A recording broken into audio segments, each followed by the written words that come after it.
அவ்வளோவா இப்போ ஆன்ல இருக்குதா? ஆன் ஆயிடுச்சா?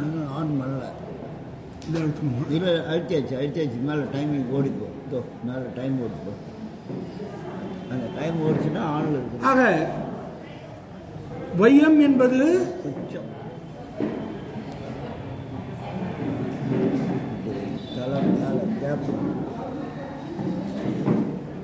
அனித்தியமான இந்த உலகத்திலே அனித்தியமான மனிதர்களை படைத்திருக்கின்றார் பெருமான். ஆக நம்முடைய உடலானது அனித்தியமானது, நிலைத்து நிற்கக்கூடியது இல்லை. அப்படிப்பட்டதாக இருக்கின்ற அந்த உடம்பிலே நித்தியமான அழிவில்லாததான உயிரை படைத்து வைத்திருக்கிறார்.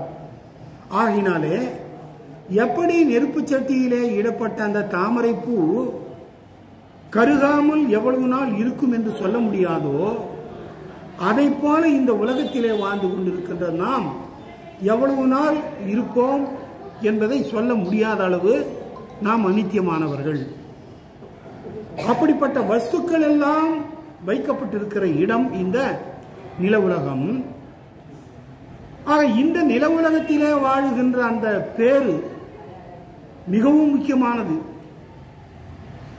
இந்த நில உலகத்திலே பூலோகத்திலே வாழுகின்ற வாழ்க்கை நாம் இதற்கு முன்னாலே செய்த முற்பிறவியினுடைய புண்ணியங்களுடைய தொகுப்பு தான். அந்த புண்ணியங்களுடைய பயனை அனுபவிப்பதற்காகத்தான் நாம் மனிதனாக இங்கே பிறந்திருக்கின்றோம். அப்படி இங்கு பிறந்து வாழுகின்ற இந்த வாழ்க்கையானது மிகவும் உயர்ந்தது. ஏனென்றால் இங்கே வாழ்கின்ற வாழ்க்கையை வைத்துத்தான் நாம் இந்த வாழ்வின் முடிவிலே எப்படிப்பட்ட பிறவி எடுப்போம் என்பதற்கு இதுதான் ஒரு மூல காரணமாக இருப்பது. நல்லது செய்து புண்ணிய கர்மாக்களை செய்தால் நிச்சயமாக என்ன ஆகலாம்? இது பூலோகம். அடுத்து போர்லோகம். போர்லோகம் என்றால் நம்முடைய மூதாதையர்கள் எல்லாம் வாழ்கின்ற இடம். அதுக்கு அடுத்து இருக்கிறது சொர்க்கலோகம். சொர்க்கலோகம் என்றாலும் அது நிலைத்து நிற்கக்கூடியதல்ல. கொஞ்ச நாள் நாம் செய்த அந்த புண்ணிய காரியங்கள் முடிந்து விட்டவுடனே மீண்டும் நாம் என்ன செய்வோம்?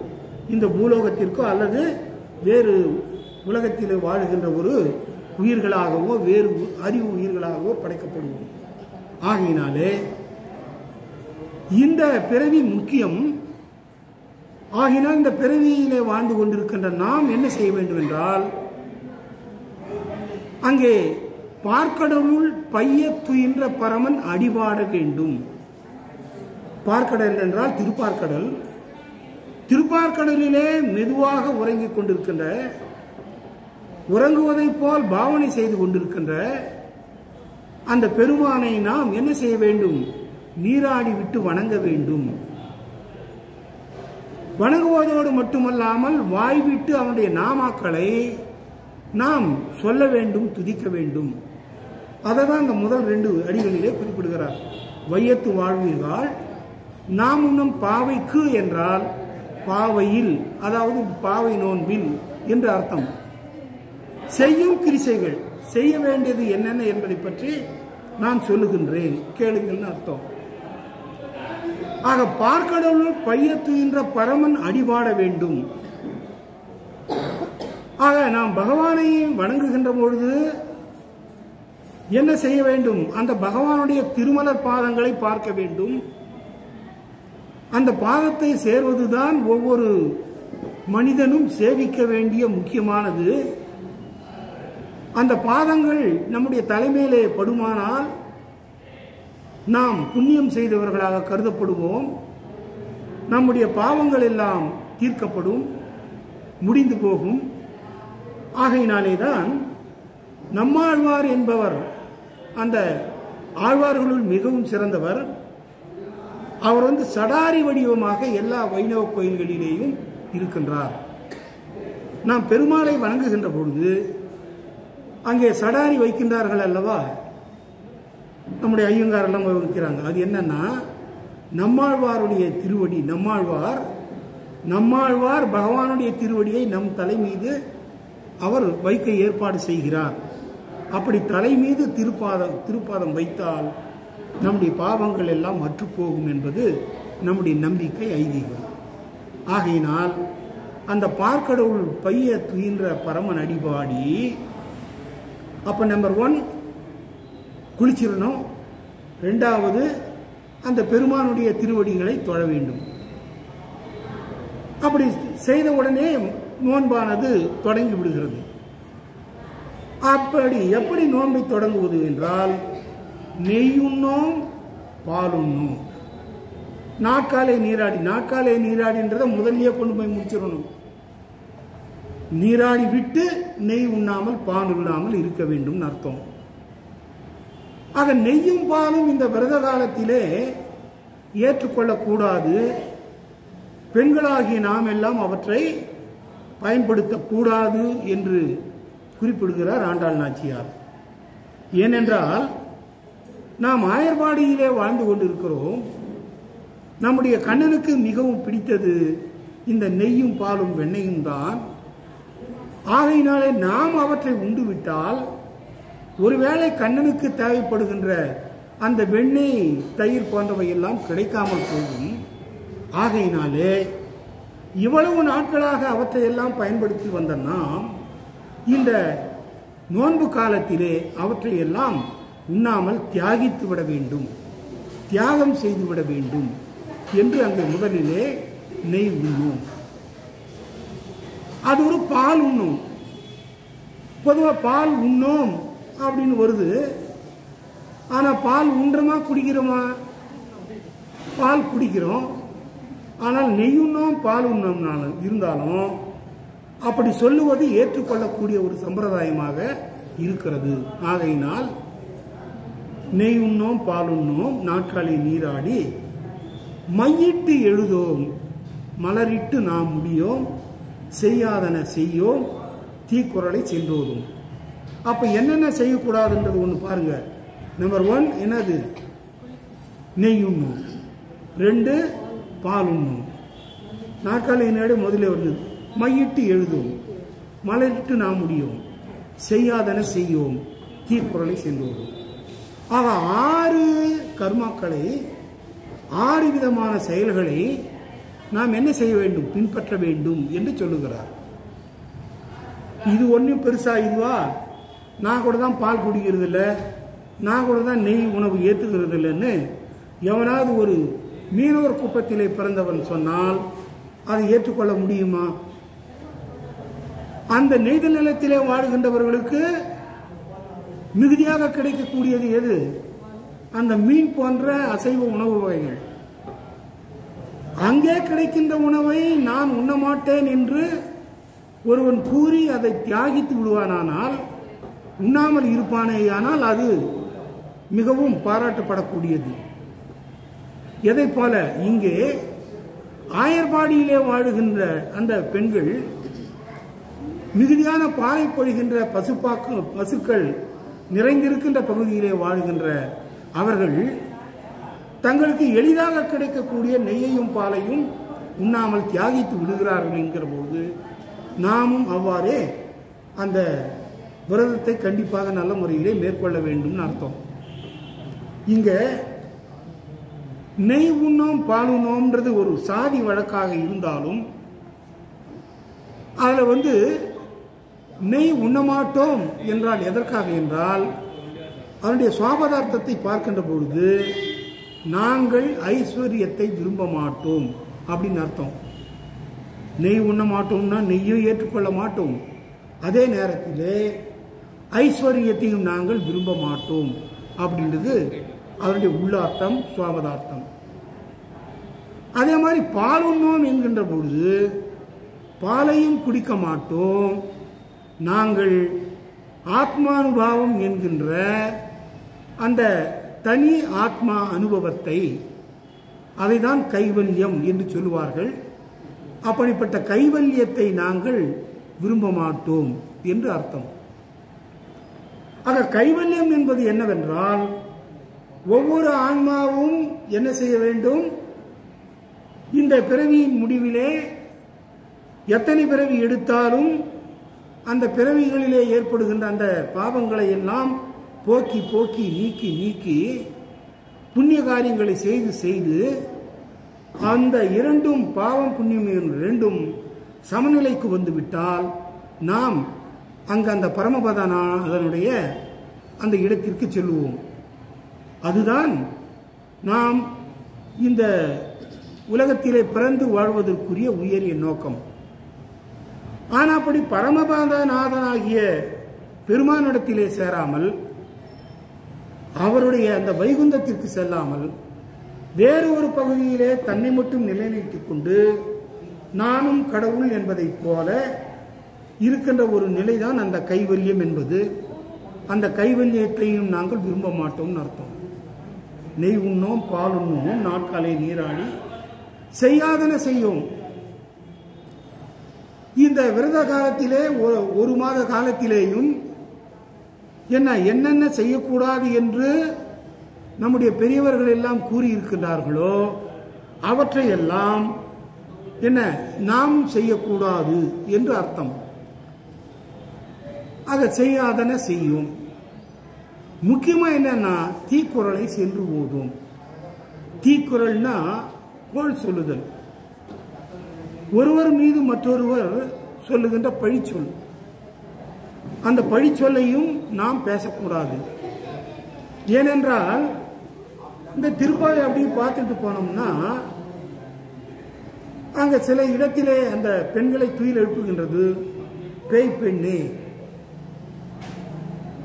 நீ நாங்கள் எல்லாம் இன்னும் வந்து விட்டோம், நீ மட்டும் உறங்கிக் கொண்டிருக்கிறாயே, நீ ஊமையோ அன்று செவிடோ அனந்தலோ அப்படின்லாம் திட்ட மாதிரி வருது. சில இடங்களில் நாயக பெண் பிள்ளாயின்னு வருது. பெண் பிள்ளைகளுக்கெல்லாம் நாயகியாக தலைவியாக இருக்கின்றவளேன்னு சில பெண்களை அழைக்கிறார்கள், சில பெண்களை தூற்றுகிறார்கள். ஆக சில பேரை புகழ்ந்து சில பேரை தூற்றுவது அது ஒரு சமமான நோக்கு அல்ல. ஆகையினாலே இங்கே நமக்குள்ளே நடப்பதை சென்று நீங்கள் கண்ணனிடத்திலே கூறிவிடக் கூடாது. கோள் சொல்லுவதைப் போல நீங்கள் அதை செய்துவிடக் கூடாது என்பதற்காக தான் தீக்குறளை சென்று ஓதும் அப்படி என்று சொல்லுகிறார்.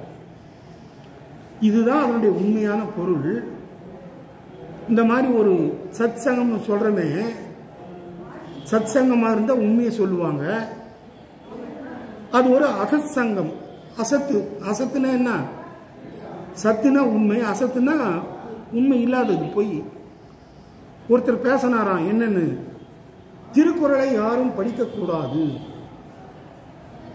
ஏனென்றால் நான் சொல்லவில்லை, ஆண்டாள் நாச்சியார் சொல்லுகிறார்.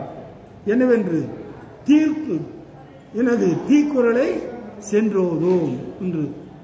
குறள்னா அங்க திருக்குறள்னு சொல்லி, அந்த திருக்குறளானது தீயதுன்னு சொல்லி தீமையை தரக்கூடிய திருக்குறளை யாரும் ஓதக்கூடாது அப்படின்னு யாரே சொல்லிட்டாங்களாம். ஆண்டாள் நாச்சியாரே சொல்லியிருக்காங்கன்னு சொல்லி ஒருத்தர் வந்து என்ன பண்ணாராம், பிரசங்கம் பண்ணாராம். இது ஏற்றுக்க முடியுமா? அவருக்கு தெரிந்த ஞானம் அவ்வளவுதான். ஆகையினால் தீக்குறளை சென்று ஓதோம் என்றால் இந்த புறங்கூறுதல், ஒருவரை பற்றி ஏதேனும் சொல்ல வேண்டும் என்றால் அவர் இருக்கின்ற நேரத்திலேயே அவரை பற்றி சொல்லிவிட வேண்டும். நேருக்கு நேரம் நீ இப்படி செஞ்சது தப்பு என்று சொல்லிவிட்டு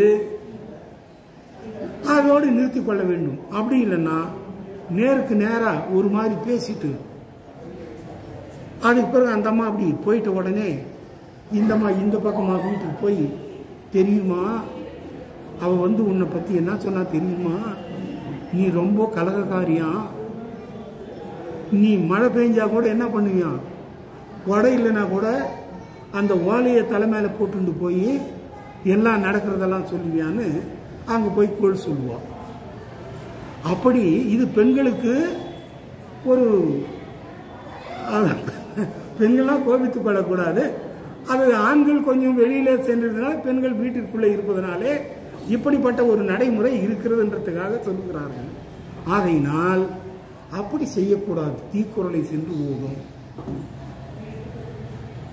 இதெல்லாம் மொத்தம் 6 வந்தது. ஆக செய்யாதன செய்யோம் தீக்குறளை செய்கின்றோம். சரி, அப்ப எப்பதான் என்னதான் செய்யணும்னா ஐயமும் பிட்சையும் ஆந்தனையும் கைகாட்டி இந்த 30 நாட்களிலேயும் நாம் இந்த நோன்பு செய்கின்ற எல்லா நாட்களிலேயும் ஐயமிட வேண்டும். அவை கூட சொல்றான், ஐயம் இட்டு உன் இல்லையா, அந்த மாதிரி பின்னாடி ஏற்பது இகழ்ச்சி அப்படின்னு சொல்றான். ரெண்டும் சரிதான். ஆக ஐயம் என்றால் ஆச்சாரியராதிகளுக்கு இடப்படுகின்ற வெகுமானம், பகுமானம். ஐயம்னாலும் பிச்சை, பிச்சைனாலும் பிச்சைன்னு நம்ம பொதுவா வழக்கத்தில் இருந்தாலும் இங்கே அந்த ஐயம் என்பது உயர்ந்தவர்களுக்கு, மிகப்பெரிய ஞானிகளுக்கு, ஆச்சாரியர்களுக்கு, சிறந்த தவமுனிவ யோகியர்களுக்கு இதையெல்லாம் அவரை அழைத்து செய்ய வேண்டிய மரியாதைகளை எல்லாம் செய்து அவருக்கு தானம் கொடுப்பது, அதுதான் ஐயம். பிச்சை என்பது ஆர்த்தராதிகளுக்கு கொடுக்கப்படுவது. ஆர்த்தர்கள் சாதாரண மனிதர்கள், அதாவது இல்லற வாழ்க்கையிலே ஈடுபடாமல் துறவு மேற்கொண்டு சன்னியாசிகளாகிவிட்டு அவர்கள் இல்லறத்தை துறந்து வந்து விட்டதனாலே தங்களுடைய வயிற்றுக்கு வேண்டிய உணவை பெறுவதற்காக எல்லா வீடுகளின் முன்பேயும் சென்று அம்மணி பிச்சாந்தேகி என்று கேட்பார்கள். அப்படி கேட்கின்றது அதுதான் பிட்சை, பிச்சை. பிட்சை என்பது வடமொழி சொல், அதைதான் பிச்சை என்று கூறுகிறோம். ஆகையினால் ஐயமும் பிச்சையும் ஆந்தனையும் கைகாட்டி நம்மாலே எவ்வளவு தூரம் கொடுக்க முடியுமோ அவ்வளவற்றையும் கொடுக்க வேண்டும் அப்படின்னு அர்த்தம். சில நேரங்களில் நாமே கொடுத்தாலும் அதிகமாக கொடுத்துடுவோம். சில நேரங்களில் யாராவது ஒரு டொனேஷனுக்கு வரவங்க அல்லது ஏதேனும் யாசகத்திற்கு வருவவர்கள் என்ன பண்ணாங்கன்னா, சுவாமி நீங்கள் கண்டிப்பாக ஒரு 5000 கொடுத்துடணும் அப்படின்றாங்கன்னு வச்சுங்க. இவர் என்ன நினச்சின்னு இருப்பாரு, ஒரு 10,000 ரூபாய் நம்ம கொடுத்துடலாம்னு நினச்சிட்டு இருப்பாரு. இவர் 5000 தவறாமல் கொடுக்கணும்னு 2 நாள் தான் போச்சு, 5000 மிச்சம் கொடுத்துருவார்.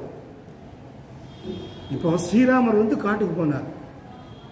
அவர் நாட்டில் இருக்கும்போது எல்லாருக்கும் வேண்டியதெல்லாம் செஞ்சார். கைகைக்கு என்ன கொடுத்து விட்டார், அதாவது தசரதன் சார்பாக கைகைக்கு என்ன, நான் காட்டுக்கு போகிறேன், என்னுடைய தம்பி அரசாண்டால் என்ன, நான் அரசாண்டால் சொல்லிட்டு போறார். அப்படி புறப்பட்டு செல்கின்ற நேரத்திலே ஒரு வயதான முதியவர் ஒரு கையிலே தடியை ஊன்று கொண்டு ஓடோடி வருகிறார். வந்து, ராமா, நான் உன்னிடத்திலே யாசகம் கேட்க வந்திருக்கிறேன் அப்படின்னு சொன்னாராம். சரி, தருவதற்கு ஏற்பாடு செய்கிறேன். உடனே அவர் என்ன பண்ணாராம், இல்லை இல்லை, நான் விரும்புகின்றவாறு நீங்கள் எனக்கு அந்த தானம் தர வேண்டும் அப்படின்னு கேட்டாராம் அந்த வயதான அந்தனர் பிராமணர். சரி, என்ன வேணும்னா, என் கையில் இருக்கு இல்லையா, இந்த கோலை நான் சுழற்றி வீசி எறிவேன். அப்படி எரிகின்ற பொழுது அந்த கோல் எவ்வளவு தூரம் போயிட்டு விழுதோ அந்த தூரத்திலிருந்து இந்த பக்கம் இருக்கிற எல்லா பசுமாடுகளும் எனக்கு சொந்தமாக வேண்டும் அப்படின்னு கேட்டாராம். யார், அந்த பிராமணர். சரின்னு ராமர் ஒத்துக்கினார். வயசானவர் பிராமணர், அவரால் எவ்வளவு தூரம் கோலை வீசி எறிய முடியும்? வீசி எறிஞ்சா ஒரு 10-20 மாடுகள் தான் வந்ததாம். ஆனால் ராமனே நினைத்திருந்தால் அந்த கோதானம் கொடுப்பது என்னது, மிகவும் சிறந்தது, தானம் சிறந்தது. அதுவும் அந்தணர்களுக்கு தானம் கொடுப்பது என்பது மிகச்சிறந்த ஒரு செயலாக கருதப்பட்ட காலம் அது.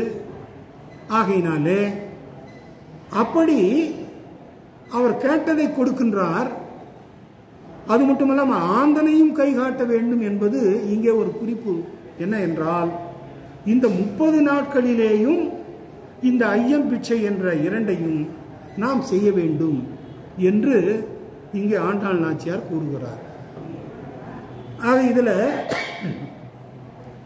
ஐயம் என்பது உயர்ந்தவர்களுக்கு, ஆச்சாரியர்களுக்கு, ஆச்சாரிய புருஷர்களுக்கு, ஞானிகளுக்கு கொடுக்க வேண்டியது என்றால் அது பகவத் கைங்கரியம், அது பகவானுக்கு கொடுப்பதை போன்றது. இங்கே பிட்சை என்பது பாகவத பெருமக்களுக்கு கொடுக்கப்படுகின்ற தானம். ஆக ஐயம் என்பது உயர்ந்தவர்களுக்கு கொடுப்பது அப்படின்னு பார்க்கின்ற பொழுது யாருக்கு கொடுப்பது? பகவானுக்காக கைங்கரியம் செய்வது. பிட்சை என்பது பாகவதர்களுக்கு கொடுப்பது, அது பாகவத தானம் என்று அங்கே அந்த உள்ளுரை பொருள் என்கின்ற சுவாபதாத்திற்கு நாம் பொருள் எடுத்துக்கொள்ள வேண்டும். ஆக ஐயமும் பிட்சையும் மாந்தனையும் கைகாட்டி உய்யுமாறு எண்ணி உகந்தேலோர் எம்பாவாய்.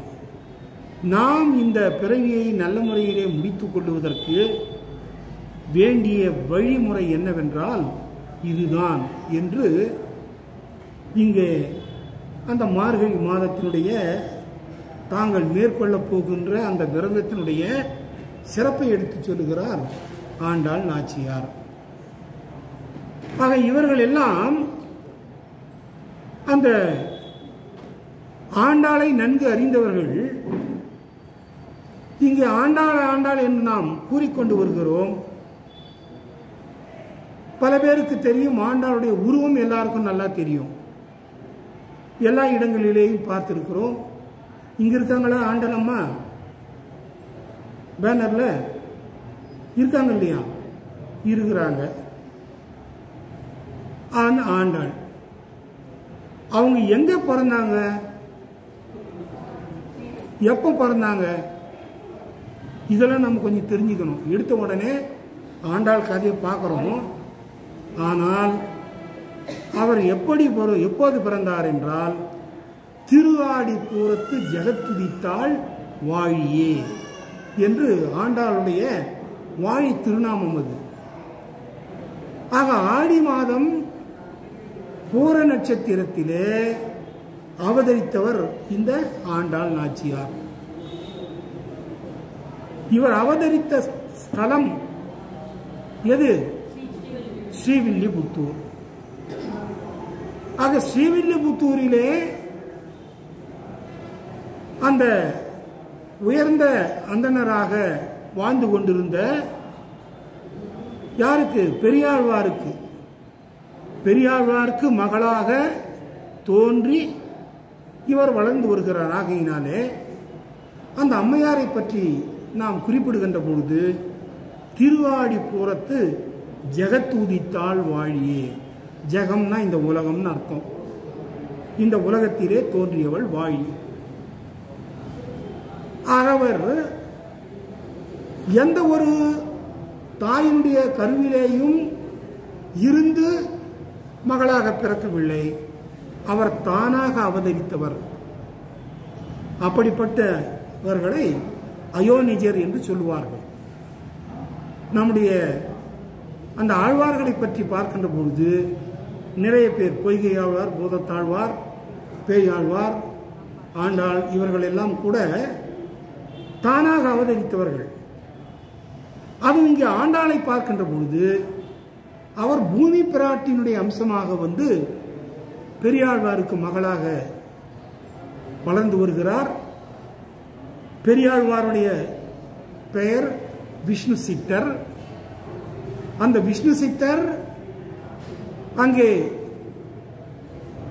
பகவானுக்கு மலர்க்கையம் செய்து கொண்டிருந்த பொழுது அவருடைய அந்த தோட்டத்திலே துளசி செடியின் கீழே ஒரு அழகிய மாலை புகன்று சிறந்த குழந்தையாக காட்சி கொடுத்தார். யாருக்கு? பெரியாழ்வாருக்கு. ஆகையினால் நீண்ட காலமாக வறுமையிலே வாடுகின்ற ஒருவனுக்கு திடீரென்று ஒரு பெரும் புதையல் கிடைத்துவிட்டால் என்ன பண்ணுவான்? மிகவும் சந்தோஷப்படுவான். அவன் அந்த காலத்தை வைத்து அதை அனுபவிப்பான். ஆனால் இப்போ பூமிக்குள்ள எது கிடைச்சாலும் அது யாருக்கு சொந்தம்? அரசாங்கத்துக்கு சொந்தம். உடனே தாசில்தார் என்ன ஏது நீ ஏதாவது இதுல இருந்து எடுத்தியா அப்படின்னு கேட்டுக்கொண்டு எழுதிக்கின்னு அவர் போய் அவரு அனுபவிப்பார். அதுதான் நடக்குது. ஆனால் இது பெண் குழந்தை. இது யாருன்னா பூமாதேவி தாயாருடைய அம்சமாக அவதரித்தவர். இப்போ முதல்ல முதல் யுகத்தை நம்ம என்ன சொல்லுவோம்? சத்திய யுகம்னு சொல்லுவோம். அப்படி இல்லைன்னா கிருத யுகம்னு சொல்லுவோம்.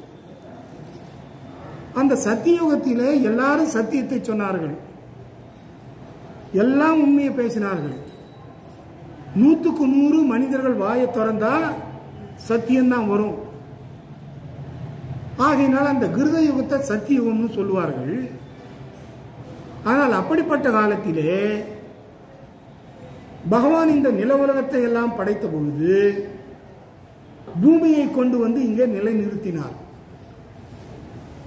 இந்த பூமிக்கு மேலே இருக்கின்றது தான் இந்த பூலோகத்தை சேர்த்து 7 லோகங்கள். இவைதான் மேல் 7 லோகங்கள் என்று சொல்லுவோம்.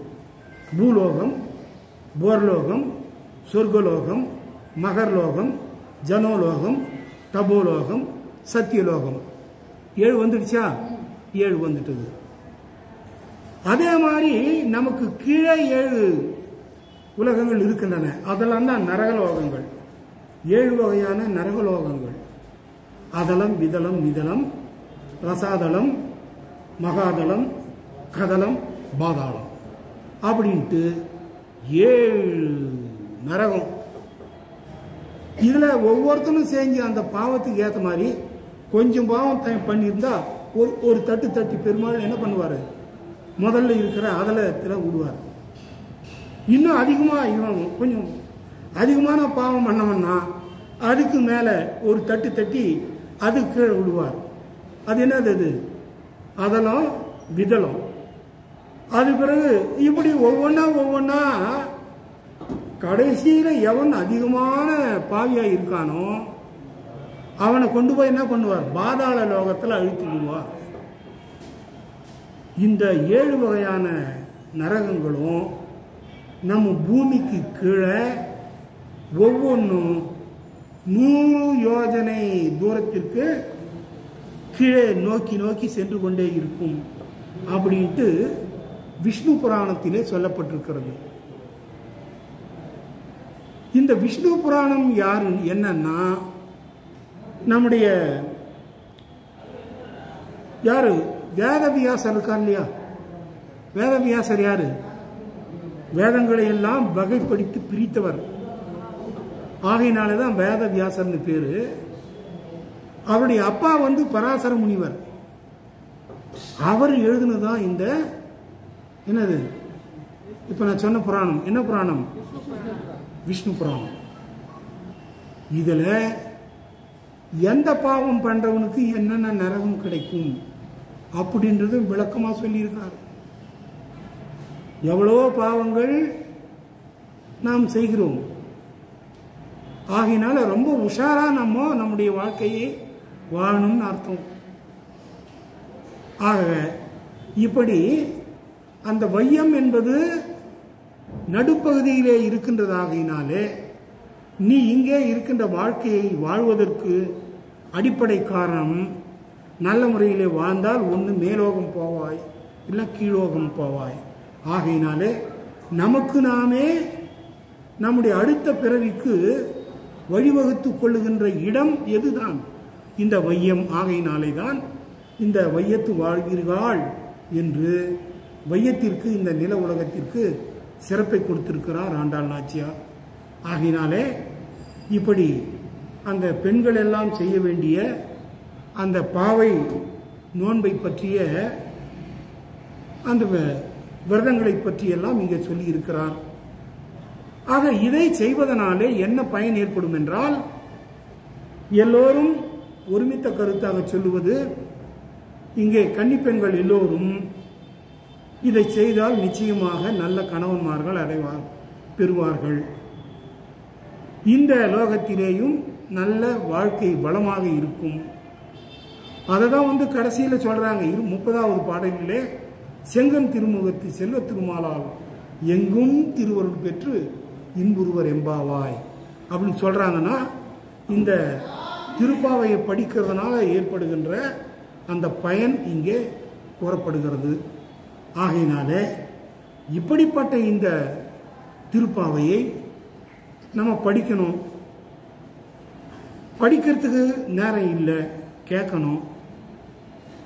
கற்றலேன் கேட்டலேன் என்று அவ்வளவு சரியாக படித்து கிரகித்து கொள்ள முடியாது இருக்கின்றவர்கள் இதை போன்ற சத்சங்கங்களுக்கு சிலவற்றை தெரிந்து கொள்ள வேண்டும்.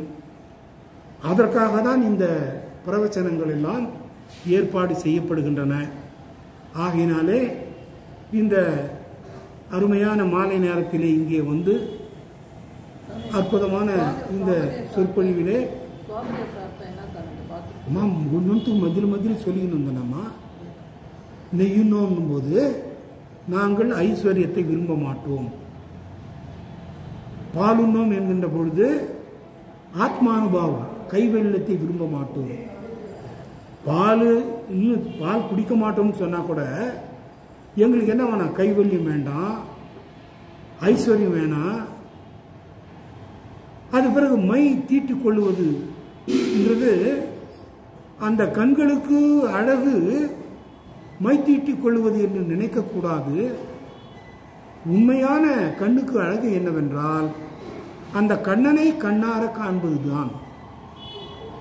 கண்ணுக்கு அழகு கண்ணனை கண்ணார காண்டு அவனுடைய தரிசனத்தை பெற வேண்டும்.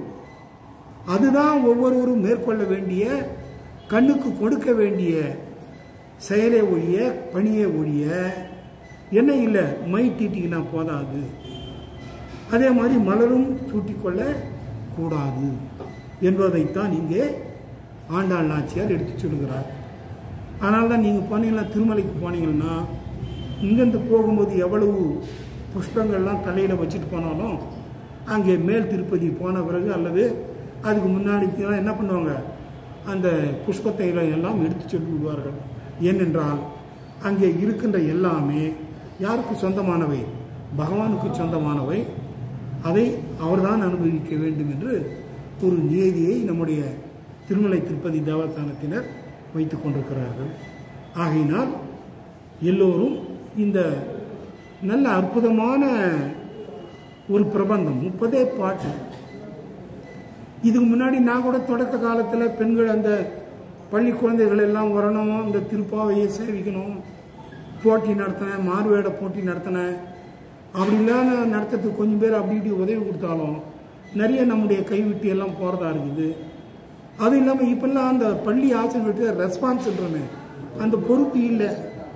நமக்கு என்னத்துக்கு, யார் எங்கே போனால் நமக்கு என்னன்னா அவர் வேலையை அவர் பார்த்துன்னு போகிறாரு. இந்த போட்டிகள்லாம் ஒரு ஸ்கூல் நடக்கிற நேரத்தில் நடத்தினா கொஞ்சம் பேர் அங்கேருந்து ஓடி போட்டுன்னு வருவாங்க. அவர் பசங்கள்லாம் கூட்டுன்னு வந்தால் அன்றைக்கி அவரு வேலையில் இருக்கிறது அர்த்தம். ஞாயிற்றுக்கிழமையில் வச்சிங்கன்னா ஞாயிற்றுக்கிழமை நம்ம ரெஸ்ட் எடுக்கணும், அங்கேயும் போகணும், யாரும் வர மாட்டாங்க. அதனால எல்லாம் காலம் மாறிக்கொண்டே போகிறது. நாம் வாழ்ந்து கொண்டு இருக்கிறோம். நம்ம பரவாயில்ல, நம்ம ஓரளவுக்கு நம்முடைய வாழ்க்கையை நல்ல முறையில் நந்த சந்ததியினர் இந்த தலைமுறையில் முடித்து கொள்வோம். பின்னாலே என்ன நடக்கும் என்பதை பற்றி பகவான் தான் பாதுகாத்து கொள்ள வேண்டும். ஆகையினாலே இங்கே வந்த அனைவருக்கும் என்னுடைய சார்பாகவும் திருப்பாவை விழா குழுவினர் சார்பாகவும் நன்றியறிதலை தெரிவித்துக் கொள்கின்றேன். ஓம் நமோ பகவதே வாசுதேவாய. சாந்தாகாரம் புதகசயனம் பத்மநாபம் சுரேசம் விஸ்வாதாரம் ககனசத்ருசம் மேகவண்ணம் சுபாங்கம் லக்ஷ்மிகாந்தம் கமலநயனம் யோகில் வித்யானகம்யம் வந்தே விஷ்ணு பவவைகரம் சர்வலோகைகநாதம். சர்வம் கிருஷ்ணார்ப்பணம் ஜெகத்.